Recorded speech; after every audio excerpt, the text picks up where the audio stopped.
Good morning, students. Today we are going to start limitations of joint stock company. Last वजह से पढ़िया सी advantages of joint stock company. आज ਅਸੀਂ पढ़ांगे limitations of joint stock company. सब तो first point रजे की आ difficulty information. ਹੁਣ ਦੇਖੋ joint stock company ਹੈ ਇਹਦੇ ਅਗਰ ਕੁਝ ਫਾਇਦੇ ਨੇ ਤਾਂ ਇਹਦੇ ਨੁਕਸਾਨ ਵੀ ਹੋਣਗੇ ਹੈ ਨਾ। ਆਪਾਂ ਕਹਿ ਦਿੰਦੇ joint stock company ਦੇ ਵਿੱਚ ਬਰਡਨ ਘੱਟ ਜਾਂਦਾ ਐਵੇਂ ਹੋ ਜਾਂਦਾ ਹੈ ਨਾ, ਸਾਰੇ ਪਰਸਨਸ ਮਿਲ ਕੇ ਕੰਮ ਕਰਦੇ ਆ, ਠੀਕ ਹੈ। ਬਟ ਇਹਦੇ ਵਿੱਚ ਕੁਝ ਡਿਫਿਕਲਟੀਜ਼ ਕੀ ਆਉਂਦੀਆਂ ਨੇ। ਸਭ ਤੋਂ ਪਹਿਲਾਂ ਤਾਂ ਡਿਫਿਕਲਟੀ ਆਉਂਦੀ ਹੈ ਫਾਰਮੇਸ਼ਨ ਦੇ ਵਿੱਚ। ਹੁਣ ਦੇਖੋ ਕੰਪਨੀ ਦੀ ਪ੍ਰਮੋਸ਼ਨ ਕੋਈ ਈਜ਼ੀ ਟਾਸਕ ਨਹੀਂ ਹੈਗਾ ਹੈ ਨਾ, ਕਈ ਸਾਰੇ ਸਟੇਜਿਸ ਇਹਦੇ ਵਿੱਚ ਇਨਵੋਲਵ ਹੁੰਦੀਆਂ ਨੇ। ਦੇਖੋ ਸਭ ਤੋਂ ਪਹਿਲਾਂ ਤਾਂ ਅਸੀਂ ਇੱਕ ਪਰਟੀਕੂਲਰ ਟਾਈਪ ਦਾ ਬਿਜ਼ਨਸ ਡਿਸਾਈਡ ਕਰਦੇ ਹਾਂ, ਠੀਕ ਹੈ, ਕਿ ਅਸੀਂ ਬਿਜ਼ਨਸ ਕਾਹਦਾ ਕਰਨਾ। ਫਿਰ ਉਸ ਤੋਂ ਬਾਅਦ ਅਸੀਂ ਨੰਬਰ ਆਫ ਪਰਸਨਸ ਦੇਖਦੇ ਹਾਂ ਕਿ ਮਤਲਬ ਨੰਬਰ ਆਫ ਪਰਸਨਸ ਨੂੰ ਇਕੱਠਾ ਕਰਦੇ ਹਾਂ ਕਿ ਜਿਹੜੇ ਕਿ ਮਤਲਬ ਕੰਪਨੀ ਇਨਕੋਰਪੋਰੇਟ ਕਰਨ ਦੇ ਵਿੱਚ ਮਤਲਬ ਕਰਨ 'ਚ ਰੈਡੀ ਹੋਣ, ਠੀਕ ਹੈ। ਮਤਲਬ ਨੰਬਰ ਆਫ ਪਰਸਨਸ ਵੀ ਚਾਹੀਦੇ ਆ ਜਿਹੜੇ ਕੰਪਨੀ ਇਨਕੋਰਪੋਰੇਟ ਕਰਨ ਲਈ ਰੈਡੀ ਹੋਣ। ਜਦੋਂ ਨੰਬਰ ਆਫ ਪਰਸਨਸ ਵੀ ਮਿਲ ਗਏ ਦੈਨ ਲੀਗਲ ਫਾਰਮੈਲਿਟੀਜ਼ ਬਹੁਤ ਹੁੰਦੀਆਂ ਨੇ ਕੰਪਨੀ ਨੂੰ ਫਾਰਮੇਸ਼ਨ ਕਰਨ ਲਈ ਕੰਪਨੀ ਦੀ, ਠੀਕ ਹੈ। ਰਜਿਸਟ੍ਰੇਸ਼ਨ ਦੇ ਟਾਈਮ 'ਤੇ ROC ਫਾਰਮ ਦਿੰਦੀ ਹੈ, ਫਾਰਮ ਨੂੰ ਉਹਦੇ ਵਿੱਚ ਨਾਲ ਅਟੈਚ ਕਰਨੇ ਹੁੰਦੇ ਆ ਕੁਝ ਸਰਟੀਫਿਕੇਟਸ ਹੈ ਨਾ, ਕੁਝ ਡਾਕੂਮੈਂਟਸ ਵਗੈਰਾ, ਜਾਂ ਉਹਨੂੰ ਫਾਰਮ ਭਰ ਕੇ ਫਿਰ ਉਹਨੂੰ ਸਬਮਿਟ ਕਰਵਾਉਣਾ, ਫਿਰ ਐਕਸਪੈਂਸ ਵੀ ਲੱਗਦੇ ਆ ਹੈ ਨਾ, ਇਹ ਚੀਜ਼।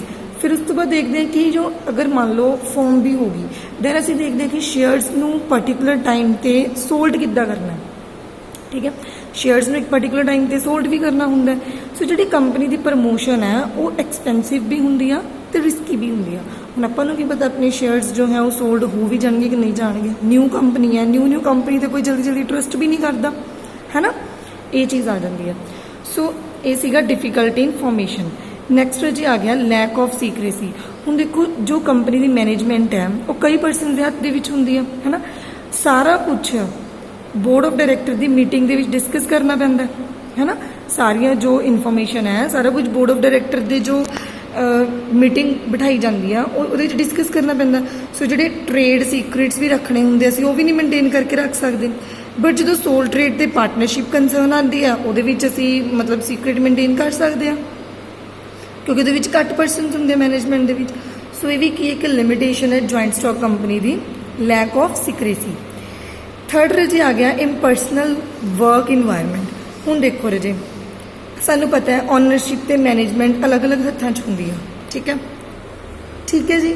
ਸੋ ਹੁਣ ਦੇਖੋ ਓਨਰਸ਼ਿਪ ਤੇ ਮੈਨੇਜਮੈਂਟ ਮੈਂ ਤੁਹਾਨੂੰ ਦੱਸਦਾ ਕਿ ਅਲੱਗ-ਅਲੱਗ ਹੱਥਾਂ 'ਚ ਹੁੰਦੀ ਆ। ਸੋ ਇਹਦੇ ਨਾਲ ਕੀ ਹੁੰਦਾ ਜੋ ਪਰਸਨਲ ਇਨਵੋਲਵਮੈਂਟ ਹੁੰਦੀ ਆ ਕੰਪਨੀ ਦੇ ਆਫਿਸਰਸ ਦੀ ਮਤਲਬ ਕਿਸੇ ਨਾ ਕਿਸੇ ਪਾਰਟ ਦੇ ਨਾਲ, ਲਾਈਕ ਆਪਾਂ ਕਹਿ ਦਿੰਦੇ ਹਾਂ ਕੰਪਨੀ ਦਾ ਸਾਈਜ਼ ਇੰਨਾ ਜ਼ਿਆਦਾ ਇਹਦੇ ਵਿੱਚ ਲਾਰਜ ਹੁੰਦਾ ਰਾਜੇ ਕਿ ਜਿਹੜੀ ਟੌਪ ਮੈਨੇਜਮੈਂਟ ਆ ਉਹ ਪਰਸਨਲੀ ਕੰਟੈਕਟ ਨਹੀਂ ਕਰ ਪਾਉਂਦੀ ਕਸਟਮਰਸ ਨਾਲ, ਸਪਲਾਇਰਸ ਨਾਲ, ਇੰਪਲੋਇਜ਼ ਨਾਲ, ਕ੍ਰੈਡੀਟਰਸ ਨਾਲ ਹੈ ਨਾ, ਕਿਉਂਕਿ ਬਿਜ਼ਨਸ ਦਾ ਸਾਈਜ਼ ਬਹੁਤ ਲਾਰਜ ਹੁੰਦਾ ਹੈਗਾ, ਠੀਕ ਹੈ ਜੀ।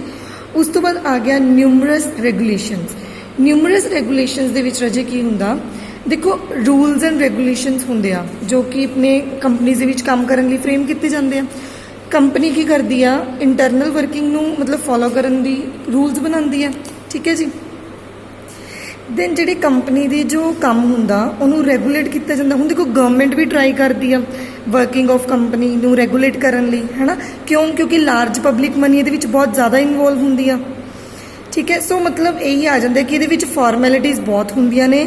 ਅਗਰ ਅਸੀਂ ਰੂਲਸ ਨੂੰ ਗਵਰਨਮੈਂਟ ਦੇ ਨੂੰ ਫੋਲੋ ਨਹੀਂ ਕਰਦੇ ਦੈਨ ਸਾਨੂੰ ਪੈਨਲਟੀ ਪੈ ਜਾਂਦੀ ਹੈ, ਠੀਕ ਹੈ। ਸੋ ਇਹਦੇ ਨਾਲ ਕੀ ਹੁੰਦਾ ਕਿ ਸਾਡਾ ਧਿਆਨ ਜੋ ਹੈ ਜੋ ਸਾਡਾ ਮੇਨ ਆਬਜੈਕਟਿਵ ਹੁੰਦਾ ਉਹਦੇ ਤੋਂ ਹਟ ਜਾਂਦਾ, ਠੀਕ ਹੈ। ਵੀ ਜਿਹਦੇ ਲਈ ਅਸੀਂ ਕੰਪਨੀ ਫਾਰਮ ਕੀਤੀ ਹੈ ਉਹ ਤੋਂ ਧਿਆਨ ਹਟ ਜਾਂਦਾ। ਅਸੀਂ ਆਪਣੀਆਂ ਜੋ ਲੀਗਲ ਫਾਰਮੈਲਿਟੀਜ਼ ਹੁੰਦੀਆਂ ਨੇ ਉਹਨਾਂ ਦੇ ਰੂਲਸ ਹੁੰਦੇ ਨੇ ਉਹਨਾਂ ਨੂੰ ਫੋਲੋ ਕਰਨ ਦੇ ਵਿੱਚ ਹੀ ਸਾਡਾ ਧਿਆਨ ਲੱਗ ਜਾਂਦਾ, ਠੀਕ ਹੈ। ਇਹ ਵੀ ਇੱਕ ਲਿਮਿਟੇਸ਼ਨ ਆ ਜਾਂਦੀ ਹੈ ਰਾਜੇ।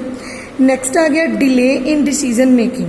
ਹੁਣ ਦੇਖੋ ਸਿੰਗਲ ਇੰਡੀਵਿਜੂਅਲ ਕੀ ਇਹਦੇ ਵਿੱਚ ਡਿਸੀਜ਼ਨ ਨਹੀਂ ਲੈ ਸਕਦਾ, ਪੋਲਿਸੀ ਡਿਸੀਜ਼ਨ ਨਹੀਂ ਲੈ ਸਕਦਾ।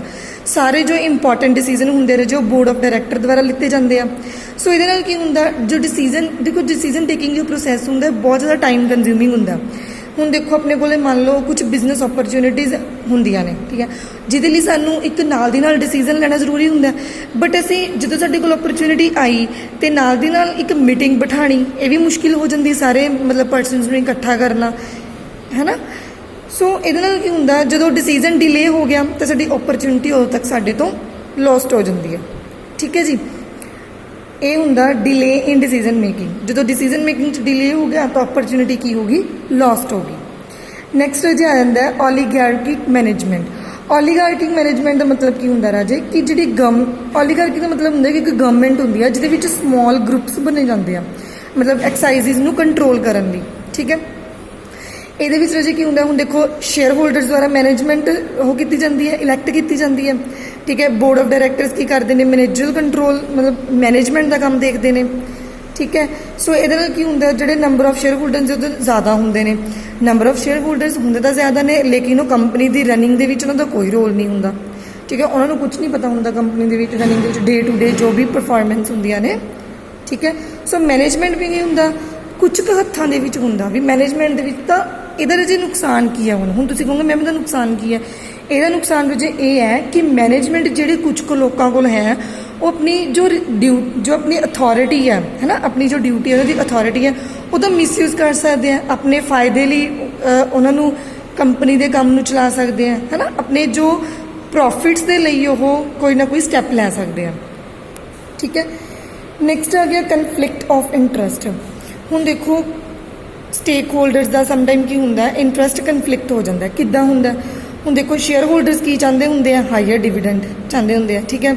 ਤੇ ਉਹਨਾਂ ਨੇ ਕੀ ਕਰਨਾ ਹੁੰਦਾ ਕਿ ਸ਼ੇਅਰਸ ਦੀ ਵੈਲਿਊ ਰੇਜ਼ ਹੋ ਜੇ ਤਾਂ ਸਾਨੂੰ ਹਾਈ ਡਿਵੀਡੈਂਡ ਮਿਲੂਗਾ।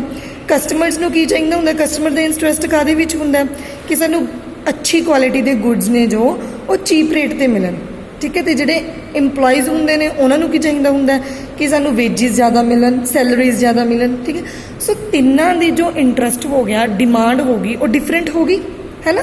ਤਾਂ ਇਹਦੇ ਨਾਲ ਕੀ ਹੁੰਦਾ ਜੇ ਕੰਪਨੀ ਨੂੰ ਡਿਫਿਕਲਟ ਹੋ ਜਾਂਦਾ ਇੱਕ ਫਰੈਂਡਲੀ ਰਿਲੇਸ਼ਨ ਬਣਾ ਕੇ ਰੱਖਣਾ ਅਲੱਗ-ਅਲੱਗ ਸਟੇਕ ਹੋਲਡਰਸ ਦੇ ਵਿੱਚ, ਠੀਕ ਹੈ। ਸੋ ਮਤਲਬ ਕਨਫਲਿਕਟ ਜੋ ਹੈ ਇੰਟਰਸਟ ਜੋ ਉਹਦੇ ਬਹੁਤ ਜ਼ਿਆਦਾ ਚਾਂਸਿਸ ਹੋ ਜਾਂਦੇ ਆ। ਇੱਕ ਲਿਮਿਟੇਸ਼ਨ ਹੋ ਗਈ ਰਾਜੇ, ਠੀਕ ਹੈ। ਨੈਕਸਟ ਆ ਗਿਆ ਰਾਜੇ no direct relationship between efforts and reward. ਹੁਣ ਦੇਖੋ ਐਫਰਟਸ ਤੇ ਰਿਵਾਰਡ ਦੇ ਵਿੱਚ ਡਾਇਰੈਕਟ ਰਿਲੇਸ਼ਨਸ਼ਿਪ ਕਿਉਂ ਨਹੀਂ ਹੁੰਦਾ। ਹੁਣ ਦੇਖੋ ਓਨਰਸ਼ਿਪ ਤੇ ਮੈਨੇਜਮੈਂਟ ਹੈ ਪਬਲਿਕ ਕੰਪਨੀ ਦੀ, ਉਹ ਅਲੱਗ-ਅਲੱਗ ਹੱਥਾਂ 'ਚ ਹੁੰਦੀ ਹੈ, ਵੀ ਨੋ ਦੈਟ, ਠੀਕ ਹੈ। ਓਨਰਸ ਕੌਣ ਹੁੰਦੇ ਨੇ, ਸ਼ੇਅਰ ਹੋਲਡਰਸ ਹੁੰਦੇ ਨੇ। ਮਤਲਬ ਜੋ ਕੰਪਨੀ ਦਾ ਜੋ ਮੈਨੇਜਰ ਹੁੰਦੇ ਆ, ਹੈ ਨਾ, ਮੈਨੇਜਮੈਂਟ ਹੁੰਦੀ ਆ, ਉਹ ਮੈਨੇਜਰ ਦੇ ਹੱਥਾਂ 'ਚ ਹੁੰਦੀ ਹੈ। ਕੰਟਰੋਲ ਸਾਰਾ ਕਿਹਦੇ 'ਚ ਹੁੰਦਾ, ਮੈਨੇਜਮੈਂਟ ਕੋਲ ਹੁੰਦਾ, ਜਿਨ੍ਹਾਂ ਦਾ ਚਾਹੇ ਕੋਈ ਕੰਪਨੀ ਦੇ ਵਿੱਚ ਕੋਈ ਸ਼ੇਅਰ ਨਹੀਂ ਹੁੰਦਾ, ਠੀਕ ਹੈ। ਮੈਨੇਜਮੈਂਟ ਰਾਜੇ ਕੀ ਕਰ ਸਕਦੀ ਹੈ, ਆਪਣੇ ਅਕੋਰਡਿੰਗ ਸਪੈਕੂਲੇਟਿਵ ਐਕਟੀਵਿਟੀਜ਼ ਵੀ ਕਰ ਸਕਦੀ ਹੈ। ਮਤਲਬ ਜੋ ਕਿ ਬਿਜ਼ਨਸ ਦੀ ਐਕਟੀਵਿਟੀਜ਼ ਹੁੰਦੀਆਂ ਵੀ ਨਹੀਂ, ਉਹ ਆਪਣੇ ਅਕੋਰਡਿੰਗ ਐਕਟੀਵਿਟੀਜ਼ ਪਰਫਾਰਮ ਕਰਕੇ ਮਤਲਬ ਉਹਨਾਂ ਨੂੰ ਕੀ ਹੁੰਦਾ ਕਿ ਅਸੀਂ ਇੱਦਾਂ ਮਤਲਬ ਆਹ ਕੰਮ ਕਰਦੇ ਨੇ, ਸਾਨੂੰ ਪ੍ਰੋਫਿਟ ਜ਼ਿਆਦਾ ਹੋਊਗਾ, ਹੈ ਨਾ। ਮਤਲਬ ਪ੍ਰੋਫਿਟਸ ਕਮਾਉਣ ਦੇ ਲਈ, ਕਿਉਂਕਿ ਜਿਹੜੇ ਪ੍ਰੋਫਿਟਸ ਹੁੰਦੇ ਆ, ਜਿੰਨੇ ਪ੍ਰੋਫਿਟਸ ਹੋਣਗੇ ਉਹਦਾ ਕਮਿਸ਼ਨ ਜ਼ਿਆਦਾ ਮਿਲੂਗਾ ਉਹਨਾਂ ਨੂੰ, ਜਾਂ ਆਪਾਂ ਕਹਿ ਦਿੰਦੇ ਨੇ ਕਿ ਉੱਪਰੋਂ ਪੈਸਾ ਬਣਾਉਣਾ, ਹੈ ਨਾ, ਉਹ ਚੀਜ਼। ਹੁਣ ਇਹਦੇ ਵਿੱਚ ਜਿਹੜੇ ਪ੍ਰੋਫਿਟਸ ਹੁੰਦੇ ਆ ਸ਼ੇਅਰ ਹੋਲਡਰਸ ਨੂੰ ਬਿਲੋਂਗ ਕਰਦੇ ਆ। ਬੋਰਡ ਆਫ ਡਾਇਰੈਕਟਰਸ ਨੂੰ ਕੀ ਮਿਲਦਾ ਰਾਜੇ, ਕਮਿਸ਼ਨ ਮਿਲਦਾ, ਠੀਕ ਹੈ ਜੀ। ਉਸ ਤੋਂ ਬਾਅਦ ਰਾਜੇ ਆ ਗਿਆ ਐਵਿਲਸ ਆਫ ਫੈਕਟਰੀ ਸਿਸਟਮ। ਹੁਣ ਐਵਿਲਸ ਆਫ ਫੈਕਟਰੀ ਸਿਸਟਮ ਦੇ ਵਿੱਚ ਕੀ ਹੁੰਦਾ, ਹੁਣ ਦੇਖੋ ਕੰਪਨੀ ਦੇ ਵਿੱਚ ਕੀ ਹੁੰਦਾ, ਲਾਰਜ ਸਕੇਲ ਤੇ ਪ੍ਰੋਡਕਸ਼ਨ ਹੁੰਦੀ ਆ, ਹੈ ਨਾ। ਐਵਿਲਸ ਕਿਹੜੇ ਹੋ ਗਏ, ਜਿਵੇਂ 에ਅਰ ਪੋਲਿਊਸ਼ਨ ਹੋ ਗਿਆ, ਹੈ ਨਾ, ਕੰਜਸਟਡ ਸਿਟੀਜ਼ ਹੋ ਗਈਆਂ, ਇਨਸੈਨੀਟੇਸ਼ਨ ਹੋ ਗਿਆ, ਹੈ ਨਾ। ਇਹ ਸਾਰੀਆਂ ਜੁਆਇੰਟ ਸਟਾਕ ਕੰਪਨੀ ਨੂੰ ਕਈ ਵਾਰ ਫੇਸ ਕਰਨੀਆਂ ਪੈਂਦੀਆਂ ਨੇ। ਜੁਆਇੰਟ ਸਟਾਕ ਕੰਪਨੀ ਕੀ ਕਰਦੀ ਆ, ਬਿਜ਼ਨਸ ਕੰਬੀਨੇਸ਼ਨ ਨੂੰ ਫਾਰਮੂਲੇਟ ਕਰਨ ਦੀ ਫੈਸਿਲਿਟੀ ਪ੍ਰੋਵਾਈਡ ਕਰਦੀ ਆ, ਜਿਹਦੇ ਵਿੱਚ ਕੀ ਆ, ਮੋਨੋਪਲਾਸਟਿਕ ਆਟੋਮੈਟਿਕਲੀ ਕੰਟਰੋਲ ਆ ਜਾਂਦਾ, ਠੀਕ ਹੈ। ਇਹਦੇ ਨਾਲ ਕੀ ਹੁੰਦਾ, ਕੰਜ਼ਿਊਮਰ ਐਕਸਪਲੋਇਟ ਹੋ ਜਾਂਦੇ ਆ, ਠੀਕ ਹੈ ਜੀ। ਇਹ ਹੁੰਦਾ evils of factory system. Factory system ਦਾ ਬੈਡ ਇਫੈਕਟ ਆਪਾਂ ਕਹਿ ਦਿੰਦੇ ਹਾਂ, ਹੈ ਨਾ, ਬੈਡ ਇਫੈਕਟ ਪੈਣਾ ਸ਼ੁਰੂ ਹੋ ਜਾਂਦਾ। ਨੈਕਸਟ ਵਿੱਚ ਆ ਗਿਆ ਸਪੈਕੂਲੇਸ਼ਨ ਇਨ ਸ਼ੇਅਰਸ।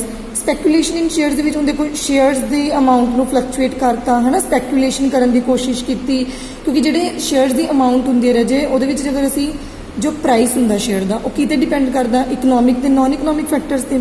ਸੋ ਸਪੈਕੂਲੇਟਰਸ ਕੀ ਕਰਦੇ ਆ, ਉਹਦੇ ਸ਼ੇਅਰਸ ਨੂੰ ਫਲਕਚੁਏਟ ਕਰਨ ਦੀ ਕੋਸ਼ਿਸ਼ ਕਰਦੇ ਆ ਤਾਂ ਕਿ ਉਹਨਾਂ ਨੂੰ ਪ੍ਰੋਫਿਟ ਹੋਵੇ। ਤਾਂ ਜਿਹੜੇ ਸਟਾਕ ਐਕਸਚੇਂਜ ਹੁੰਦੇ ਆ ਉਹ ਆਪਣਾ ਸਾਥ ਨਹੀਂ ਦਿੰਦੇ, ਉਹ ਉਦੋਂ ਆਪਣਾ ਸਾਥ ਹੈਲਥੀ ਇਨਵੈਸਟਮੈਂਟ ਦੇ ਵਿੱਚ ਨਹੀਂ ਦਿੰਦੇ ਜਦੋਂ ਇੱਕ ਵਾਰ ਉਹਨਾਂ ਨੇ ਸਪੈਕੂਲੇਟਿਵ ਐਕਟੀਵਿਟੀਜ਼ ਨੂੰ ਕੈਰੀਡ ਆਊਟ ਕਰ ਲਿਆ। ਮਤਲਬ ਕੋਈ ਵੀ ਇੱਕ ਐਕਟੀਵਿਟੀ ਜਦੋਂ ਸਾਨੂੰ ਉਹਨੇ ਕੈਰੀ ਕਰ ਲਿਆ ਤਾਂ ਦੂਜੀ ਐਕਟੀਵਿਟੀਜ਼ ਆਪਣਾ ਉਹ ਹੈਲਪ ਨਹੀਂ ਕਰਦੇ, ਠੀਕ ਹੈ ਜੀ। ਸੋ ਸਮਟਾਈਮ ਕੀ ਹੋ ਜਾਂਦੀ ਆ, ਸਪੈਕੂਲੇਸ਼ਨ ਜੋ ਹੈ ਉਹ ਕ੍ਰੀਏਟ ਹੋ ਜਾਂਦੀ ਹੈ, ਜਿਹਦੀ ਕਿ ਮਤਲਬ ਕੰਪਨੀ ਨੂੰ ਲਿਮਿਟੇਸ਼ਨ ਹੋ ਜਾਂਦੀ ਹੈ। ਨੈਕਸਟ ਵਿੱਚ ਆ ਗਿਆ ਫਰੋਡੂਲੈਂਟ ਮੈਨੇਜਮੈਂਟ। ਫਰੋਡੂਲੈਂਟ ਮੈਨੇਜਮੈਂਟ ਦੇ ਵਿੱਚ ਕੀ ਹੁੰਦਾ, ਹੁਣ ਦੇਖੋ ਸਮਟਾਈਮ ਕੀ ਹੁੰਦਾ, ਮੈਨੇਜਮੈਂਟ ਜਿਹੜੀ ਉਹਨਾਂ ਪਰਸਨਸ ਦੇ ਹੱਥ 'ਚ ਹੁੰਦੀ ਆ ਜਿਹੜੇ ਕਿ ਮਤਲਬ ਕੰਪਨੀ ਦੇ ਵਿੱਚ ਇਨਵੈਸਟ ਨਹੀਂ ਕਰਦੇ। ਸੋ ਉਹ ਕੀ ਕਰਦੇ ਨੇ, ਮੈਥਡਸ ਨੂੰ ਇੱਕ ਫਰੋਡੂਲੈਂਟ ਪ੍ਰੈਕਟਿਸਿਸ ਦੇ ਨਾਲ ਚੈੱਕ ਕਰਨਾ ਸ਼ੁਰੂ ਕਰ ਦਿੰਦੇ ਨੇ, ਮਤਲਬ ਫਰੋਡ ਕਰਨਾ ਸ਼ੁਰੂ ਕਰ ਦਿੰਦੇ ਨੇ ਕੰਪਨੀ ਦੇ ਵਿੱਚ, ਕਿ ਉਹਨਾਂ ਨੂੰ ਜ਼ਿਆਦਾ ਤੋਂ ਜ਼ਿਆਦਾ ਕੀ ਹੋਵੇ, ਪ੍ਰੋਫਿਟ ਹੋਵੇ। ਠੀਕ ਹੈ ਜੀ। ਉਸ ਤੋਂ ਬਾਅਦ ਆ ਗਿਆ concentration of economic power. Economic power ਦੇ ਵਿੱਚ ਕੀ ਹੁੰਦੇ ਰਾਜੇ, ਕੁਝ ਪਰਸਨਸ ਜਿਹੜੇ ਡਾਇਰੈਕਟਰਸ ਹੁੰਦੇ ਨੇ ਨੰਬਰ ਆਫ ਕੰਪਨੀਜ਼ ਦੇ ਵਿੱਚ, ਕੋਸ਼ਿਸ਼ ਕਰਦੇ ਨੇ ਕਿ ਉਹ ਅਲੱਗ-ਅਲੱਗ ਜਿਹੜੀ ਕੰਪਨੀ ਦੇ ਡਾਇਰੈਕਟਰਸ ਨੇ ਉਹਨਾਂ ਦੀ ਪੋਲਿਸੀਜ਼ ਨੂੰ ਫਾਰਮਡ ਕਰ ਦੇਣ ਆਪਣੇ ਅਕੋਰਡਿੰਗ। ਠੀਕ ਹੈ, ਮਤਲਬ ਉਹਨਾਂ ਦਾ ਕੀ ਹੁੰਦਾ ਮੋਟਿਵ ਕਿ ਸਬਸਿਡਰੀਜ਼ ਕੰਪਨੀ ਨੂੰ ਪਰਚੇਜ਼ ਕਰ ਲੈਣ, ਮਤਲਬ ਕ੍ਰੀਏਟ ਕਰ ਲੈਣ ਇੱਕ ਤਰ੍ਹਾਂ ਦਾ ਸਬਸਿਡਰੀ ਕੰਪਨੀਜ਼ ਨੂੰ। ਠੀਕ ਹੈ ਜੀ। ਇਹਦੇ ਵਿੱਚ ਹੁੰਦਾ ਰਾਜੇ ਕਿ ਇਕਨੋਮਿਕ ਪਾਵਰ ਜੋ ਹੈ ਉਹਦੀ ਜਿਹੜੀ ਮਤਲਬ ਜੋ ਸਬਸਿਡਰੀ ਕੰਪਨੀਜ਼ ਜੋ ਪਰਸਨ ਇਸਟੈਬਲਿਸ਼ ਕਰਦੇ ਆ ਉਹਨਾਂ ਦਾ ਕੰਸੈਂਟਰੇਸ਼ਨ ਹੋਣ ਲੱਗ ਜਾਂਦਾ ਇਕਨੋਮਿਕ ਪਾਵਰ ਤੇ ਇਹ ਜਿਹੜਾ ਹੈਗਾ ਉਹ ਬਹੁਤ ਹੀ ਰੇਅਰ ਹੈਂਡਸ ਦੇ ਵਿੱਚ ਹੁੰਦਾ। ਸੋ ਰਾਜੇ ਇਹ ਸੀ ਸਾਡੀ limitations of joint stock company. Next ਅਸੀਂ ਕਲਾਸ ਦੇ ਵਿੱਚ ਕਰਾਂਗੇ kinds of companies. Thank you.